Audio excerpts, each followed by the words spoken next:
बिस्मिल्लाहिर्रहमानिर्रहीम। अस्सलाम वालेकुम दोस्तों, कैसे हैं आप सब लोग? उम्मीद है खैरियत से होंगे। जी दोस्तों, आप लोग देख रहे हैं मेरा यूट्यूब चैनल जवाब दो विद नईम अहमद। दोस्तों, जैसे आप लोगों को मालूम है, कल मैंने एक वीडियो की थी कि पाकिस्तान जो है वो डिफ़ॉल्ट होने जा रहा है। और कोई भी कंट्री जब डिफ़ॉल्ट होती है तो डिफ़ॉल्ट होने की वजह क्या होती है और डिफ़ॉल्ट होने के बाद क्या होता है, ये मैंने कल एक वीडियो में आपको तफसील से बता दिया था। इसके अलावा आज हम बात करेंगे, आज 14 दिसंबर का दिन है। 14 दिसंबर का दिन पाकिस्तान में कराची में, ख़ास तौर पे कराची में जो महाजिर कम्युनिटी है उसके हवाले से एक सयाह तरीन दिन था। क्या हुआ था इस दिन, इस पर भी बात करेंगे। पहले बात करते हैं पाकिस्तान जो डिफ़ॉल्ट होने जा रहा है उसके ऊपर। आप लोगों को पता है कि पाकिस्तान के ऊपर आईएमएफ का बहुत ज़्यादा कर्जा है और जून 2023 तक पाकिस्तान ने आईएमएफ को तकरीबन 25 से 30 अरब डॉलर जो है वो कर्जा देना है, इंस्टॉलमेंट देनी है, जो कि एक बहुत मुश्किल काम है। और वजीर आजम साहब जो है वो बहुत परेशान भी हैं, शहबाज शरीफ साहब, कि हम जो है इतना पैसे कहाँ से लाएं, क्योंकि अकाउंट में जो है वो तकरीबन 7 अरब डॉलर है और 7 अरब डॉलर में से भी तकरीबन तकरीबन 6 अरब 30 करोड़ डॉलर जो है वो सऊदीया और चाइना के रखे हुए हैं, जो ये यूज नहीं कर सकते। तकरीबन 70 करोड़ जो डॉलर हैं वो पाकिस्तान के अपने हैं। लेकिन इस परेशानी के हाल में मतलब वजीर आजम साहब ने सर पकड़ लिया है, कांपे टांग रही है कि कैसे मुल्क को डिफॉल्ट होने से बचाएं। हमारे मुल्क के जो वजीर खजाना है इसाक डार साहब, वो बड़े मुतमईन नजर आते हैं और वो कहते हैं कि मैं मैनेज कर लूंगा, मुझ पे छोड़ दें। वजीर खजाना इसाक डार साहब बड़े पुर उम्मीद नजर आते हैं कि वो मुल्क को दिवालिया होने से बचा लेंगे और इंशाल्लाह बचा लेंगे। और नजर भी आ रहा है, जिस तरह के काम अभी होते हुए नजर आ रहे हैं कि पाकिस्तान के जो वजीर खजाना है ये ऐसे काम कर रहे हैं कि किसी भी तरीके से पाकिस्तान को डिफॉल्ट होने से बचाया जाए। न्यूयॉर्क में एक बहुत बड़ा होटल है, रोज वैलेट होटल के नाम से एक बहुत बड़ा होटल है जो पाकिस्तान की मिल्कियत है, पाकिस्तान का असासा है। पहले भी जब पीआईए खसारे में जा रहा था उस टाइम पर भी बात हुई थी कि रोज वैलेट होटल को जो है वो बेचा जाए, लेकिन उस टाइम पे होटल नहीं बेचा गया था। अब ये सुनने में आ रहा है कि रोज वैलेट होटल जो है उसको बेचने की तैयारी हो रही है, क्योंकि वो कर्जे के जो डॉलर है ना वो देने हैं उसके लिए। और दूसरी तरफ बलूचिस्तान में एक सोने की कान है जिसका नाम है रिकॉर्डिक, उसके हवाले से भी कुछ काम जो है वो वफाकी हुकूमत करने जा रही है। परसों के दिन मतलब 12 दिसंबर के दिन सेनेट में एक करारदाद पेश की गई जिसमें कहा यह गया कि जो बलूचिस्तान में जो मादनी ज़खायर हैं, जिसमें रिकॉर्डिक जो है, जो सोने की और तांबे की जो कान है, उसको वफाक के हवाले, वफाक के अंडर में किया जाएगा, वफाक के डोमेन में किया जाएगा। इसके हवाले से करारदाद जो है वो पेश की गई, जिसकी जो हुकूमत के अपने इत्तेहादी हैं उन्होंने भी बड़ी शदीद मजम्मत की। जो बलूचिस्तान से जिनका ताल्लुक है उन्होंने भी बड़ी शदीद मजम्मत की। और पीपल्स पार्टी के रजा रब्बानी जो है उन्होंने इस करारदाद को ही फाड़ के फेंक दिया कि ये करारदाद किसी भी सूरत मंजूर नहीं होगी। तो इसको लेके बड़ी कंट्रोवर्सी बनी हुई है और तमाम जमातें जो है पाकिस्तान की रिकॉर्डिंग के मामले के ऊपर बहुत मतलब एक रद्द अमल दे रही है। और इस रद्द अमल में बानियों कायद अल्ताफ ज़ैन साहब भी पीछे नहीं रहे, उन्होंने भी एक बड़ा लंबा चौड़ा एक ट्वीट किया।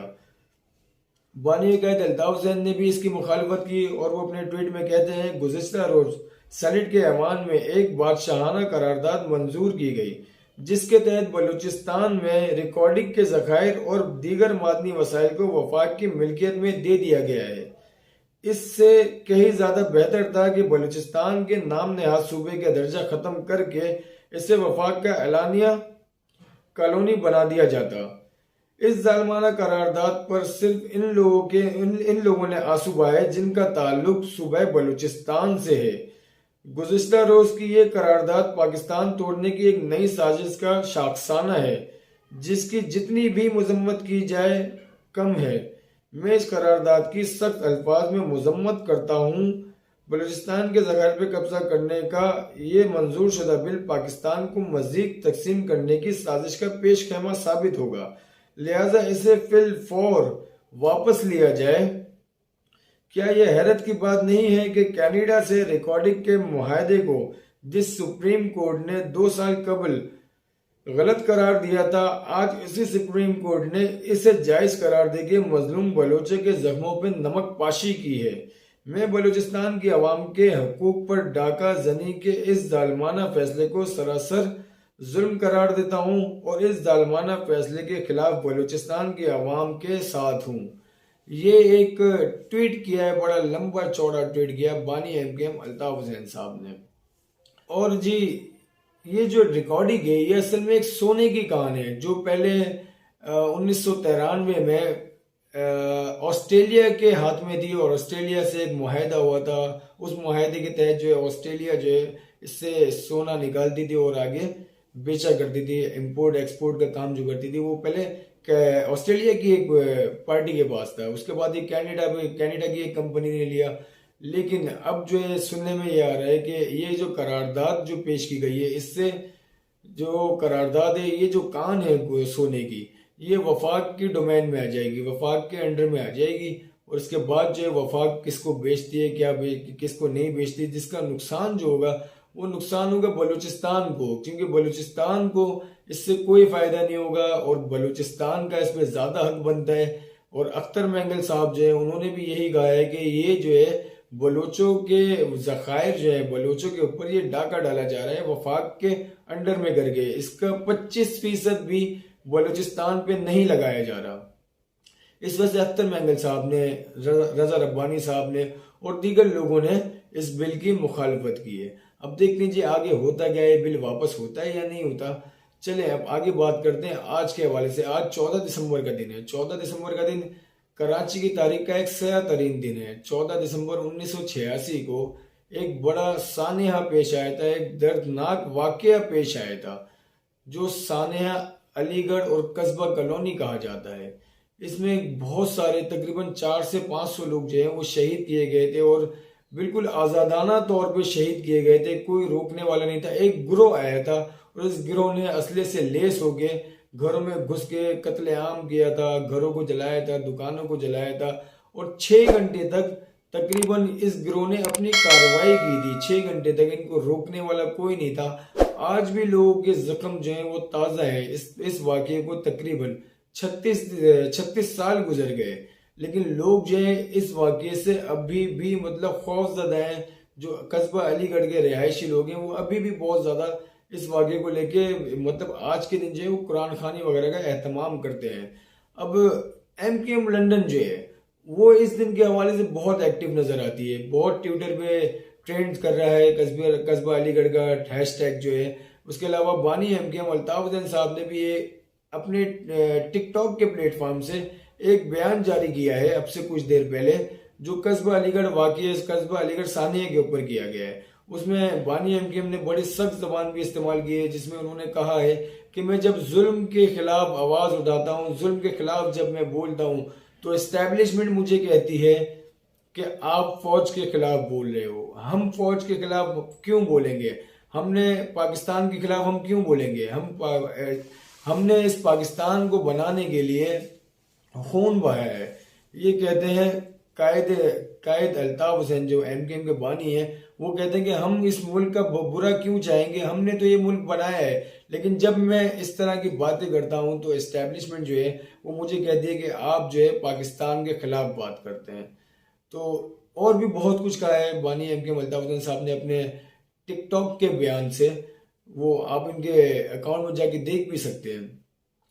लेकिन जो एमकेएम बहादुराबाद है, जिनके कब्जे में भी पूरी जमात है, जो कि दावा करते हैं कि एमकेएम हमारी है, वो इस सानिया के ऊपर बिल्कुल खामोश नजर आते हैं। उनकी तरफ से कोई अल्फाज, कोई बात किसी भी शख्स की तरफ से अब तक नजर नहीं आ रहा। और एमकेएम बहादुराबाद जो है वो सिर्फ और सिर्फ अपने जो खवातीन कन्वेंशन करने जा रहे हैं उसके ऊपर उनका सारा दारोमदार है कि हमने ये कन्वेंशन करनी है और ये करना है। और ट्विटर के ऊपर भी उन्होंने सिर्फ इसी को ट्रेंड बनाने की कोशिश की जा रही है कि खवातीन कन्वेंशन को जो है वो प्रमोट किया जाए और लोग ज़्यादा से ज़्यादा तादाद में इस कन्वेंशन में, इस जलसे में, जो खवातीन का जलसा जो कि नेशनल पार्क में 18 दिसंबर को किया जाएगा, इसमें ज़्यादा से ज़्यादा लोग शरीक हों। लेकिन एमकेएम बहादुराबाद जो है वो आज 14 दिसंबर के हवाले से कोई बयान या कोई बात करना नहीं चाह रही। अब क्या वजह है इसकी? एक तरफ मुल्क जो है वो डिफॉल्ट होने जा रहा है, दूसरी तरफ महाजिर कम्युनिटी जो है वो अपने जो सेहत तरीन दिन है उसको मना रही है, लेकिन जो इनकी नुमाइंदा जमात बनी हुई है अभी, वो इसके ऊपर कोई बात नहीं करती है। आगे देखते हैं जी, और भी बहुत सारे, एक और भी खबर मैं आपको दे देता हूँ।